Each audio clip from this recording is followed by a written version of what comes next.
everyone, my name is Janine Ilaria, and today I'm going to present my leadership project and talk about Fape, which is a free, appropriate public education.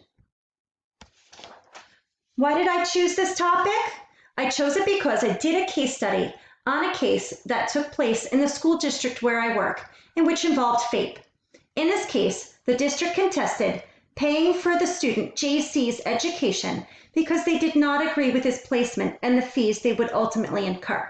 As a result, the district requested a due process hearing to avoid the costs of JC's free, appropriate public education. The fact that this happened in my school's district and that I myself was not sure at the time what the outcome should be led me to believe that this is a topic that needs to be better understood and taught to the teachers within the district. Fape is one of the most common reasons for court hearings, and I thought it's one of the ones that's most commonly misunderstood. With that said, I'd like to propose a workshop that I would use to teach about Fape to the entire Garfield district, including administrators, social workers, special and general education teachers, and support staff. Here's what my workshop would be. Let's take a look at the case I mentioned in the opening. Garfield Board of Education versus TC and DC, and Bergen Arts Academy and Science Charter School on behalf of JC. Now, JC was a 7-year-old child living in Garfield and had been diagnosed with having multiple disabilities and required an IEP. His IEP team had decided that his least restrictive environment placement would be in the first grade at the Bergen Arts Academy and Science Charter School. Soon after, though, the school realized they could not fit his needs, and they were reevaluated. In the follow-up IEP meeting, JC's least restrictive environment was relocated to the Calais School in Morris County. The Garfield Board of Ed would be required, due to Fape, to pay for all of JC's transportation and tuition fees for him to attend the Calais School. Garfield, understandably, was not happy about this, since they have a special education program that seemingly wasn't even considered in this equation. With this in mind, Garfield filed for a due process hearing in hopes that JC would eventually be placed within the district and they could avoid paying what they felt were unnecessary school expenses. So, what do you think the outcome was? Well, if you think the courts found that the Garfield Board of Ed did not have to pay tuition and transportation expenses for JC's education because JC did not attend Garfield schools and was never properly evaluated by the Garfield Child Study Team, you would be wrong. The ruling of the court actually was that the Garfield Board of Education's request for a due process hearing was dismissed, and the district ultimately paid for all of JC's Fape costs to attend the Calais School. Now, if you're scratching your head and wondering why that could be, you're not alone. And this is why understanding Fape is so important to us as educators. So let's dive into what it really means. What is Fape? Fape stands for Free, Appropriate Public Education. Free, meaning without charge to legal guardians or parents. Appropriate, meaning an evidence-based, individualized program created to meet the needs of a student and promote educational benefit. Public, meaning a preschool, elementary, or secondary education facility that meets state standards and is funded by taxation. And finally, education, meaning the acquisition of knowledge and life skills. So what is Fape? Let's watch a brief video on the basics of Fape so we can all understand its implication and application in the daily lives of our students. Now, I won't click the link, but here's the part where I would. Now let's review what we've covered about the basics of Fape and talk about what it really is. Fape is one of the cornerstone pillars of the IDEA, or Individuals with Disabilities Education Act. Fape is a civil rights law that's really for all students, meaning that the intent is to level the playing field for all students and provide special education students with an equal opportunity as their non-disabled peers to receive a free, quality, and appropriate education. Understanding Fape can help us as educators to be better advocates in our district and our schools.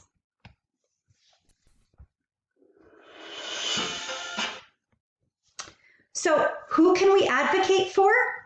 Our students, our parents, and our school district. How can we advocate for them? Having educators that fully understand Fape will mean we can prepare higher quality IEPs and programs for our students. We can help our parents understand their rights, and we can help our districts by creating better relationships with the parents. So we discussed the basics of Fape. Now it's time to discuss what you know about Fape. This is the point in the PD where I provide some time to let everyone just jot down some of their own ideas. When finished, we'd unpack them and see how much people really knew. And then we're going to take a look at some pivotal cases that impacted the current application of Fape in our public school classrooms.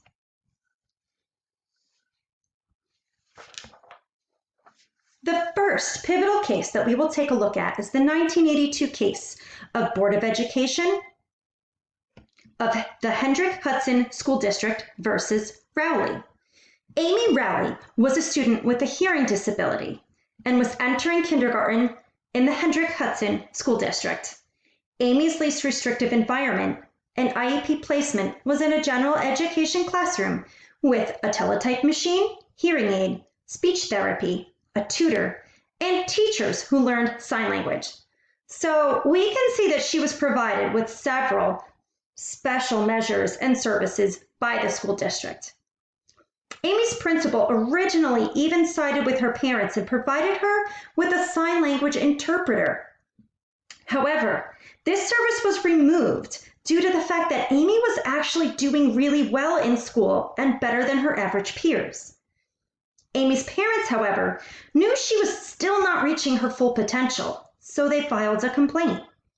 There was some back and forth with the lower courts and appellate courts, but ultimately the lower courts ruled in favor of Amy's parents and said that she was not learning as much as she could.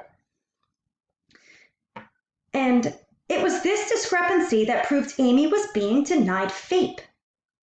The school district, however, appealed yet again, which took this case all the way up to the Supreme Court, and they ultimately ruled that Amy did not need the interpreter to succeed.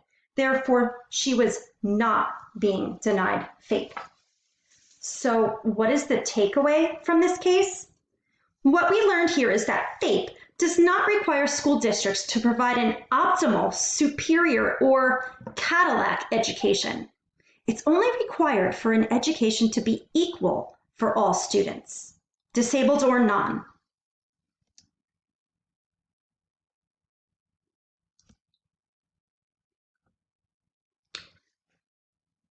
The biggest takeaway from all of this was the creation of the Rowley test, which could assist schools in determining Fape.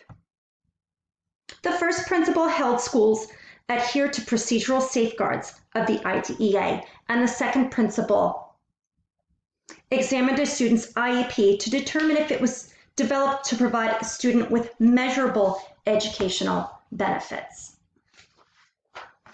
And let's take a look at the second case, because, however, things have started to trend a little differently in recent years. The de minimis or slightly more than trivial education was no longer seen as acceptable.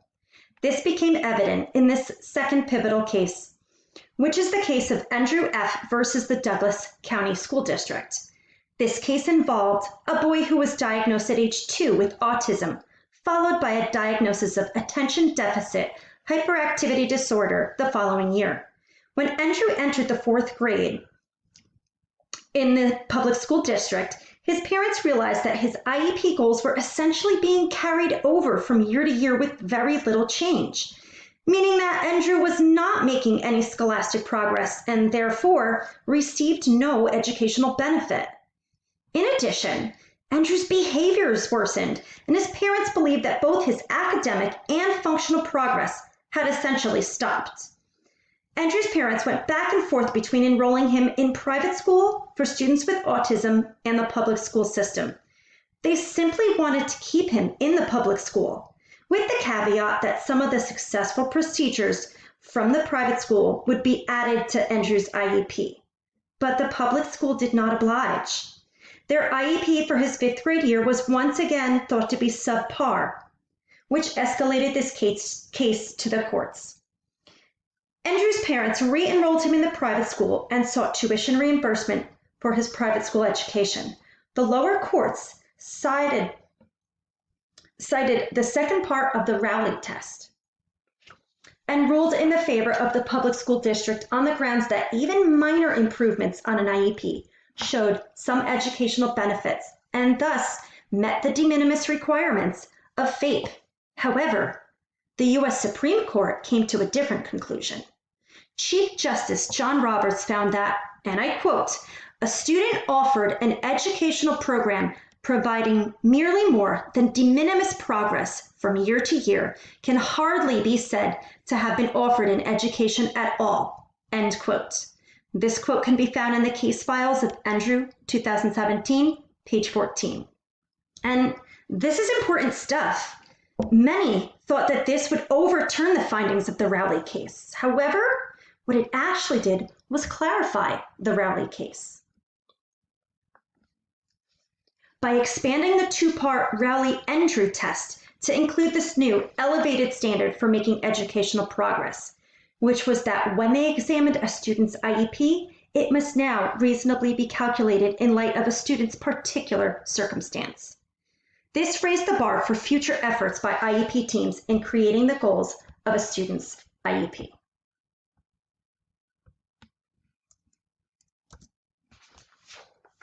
So now that we've learned about Fape and the important court cases that shaped it, how can we use this to help our students?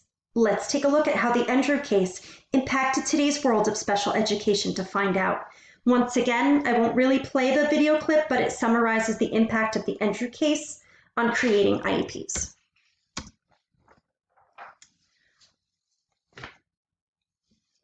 So how can we use this to help our students? To summarize, what steps can we take?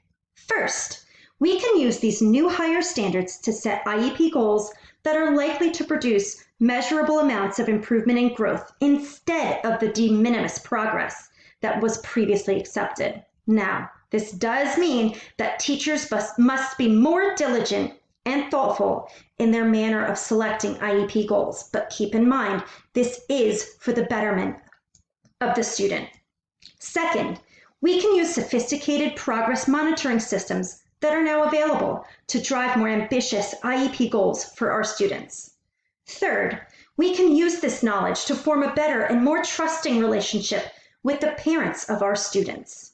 And fourth, we can help support our district by preventing cases from escalating to the courts and ultimately delaying our students' progress. Overall, this will make us all better educators. And who doesn't want to go to sleep with that on their mind? The final step in this professional development workshop would be an opportunity for final thoughts, including a question and answer session and open discussion. And this concludes my presentation.